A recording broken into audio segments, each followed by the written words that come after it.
नमस्कार. नम्रताच किचनमध्ये आपलं स्वागत आहे. तर आज आपण बनवणार आहोत एक अशी रेसिपी जे तुम्ही डब्याला किंवा नाश्त्याला कधीही बनवू शकता. तर त्यासाठी इथे मी आलं घेतलेलं आहे आणि हिरव्या मिरच्या घेतलेल्या आहे, लसूण घेतलं आहे. तुम्ही तुमच्या हिशोबाने कमी जास्त प्रमाण करू शकता. किती परोठे करायचे त्या हिशोबाने. भाजलेले शेंगदाणे घेतले आहे आणि 1 चमचा जिरे घेतले आहे. हे आता सर्व आपण जाडसर असं मिक्सरमधून वाटून घेऊया. आणि ह्याच्यात आपल्याला घालायचं आहे मोड आलेले मूग. हे पण आपल्याला मिक्सरमधून जाडसर असं वाटून घ्यायचं आहे. हे बघा, एवढे असे जाडसर मी ठेवलेले आहे. एकदम बारीक करू नका. आणि खरंच तुम्ही हे पराठे बनवून बघा आणि खाऊन बघा. फार टेस्टी आणि हेल्दी पण आहेत. लहान मुलांना तर फारच आवडतील हे. आणि ह्याच्यात थोडीशी कोथिंबीर घालायची आहे व मसाल्यांमध्ये मीठ आणि चाट मसाला घालायचा आहे. हे सर्व मिक्स करून घेऊया.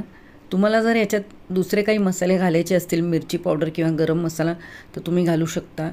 पण असंच तुम्ही मी जे मसाले घातले ते घातलं तरी फार छान लागतात परोठे. आता इथे मी पीठ मळून घेतलेलं आहे, गव्हाचं पीठ.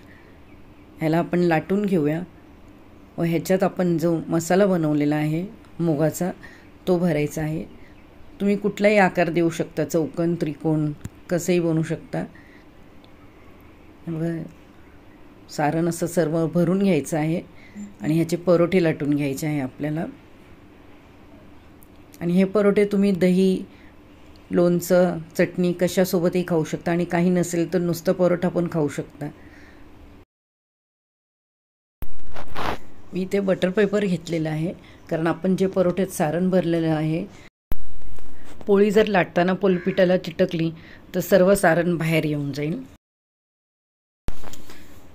मी जास्त मोठे नाही केले आहे परोठे, मीडियम साईजचे केले आहेत. लहान मुलांनाही मजा येते असे छोटेसे परोठे द्यायला. मोठे दिले तर लगेच त्यांचं चालू होतं, एवढी मोठी चपाती कशाला, म्हणून मी छोटेच केलेले आहे. आता ह्याला मी इथे तव्यावर टाकत आहे आणि चांगलं तूप लावून आपण दोन्ही बाजूने शेकून घेऊया.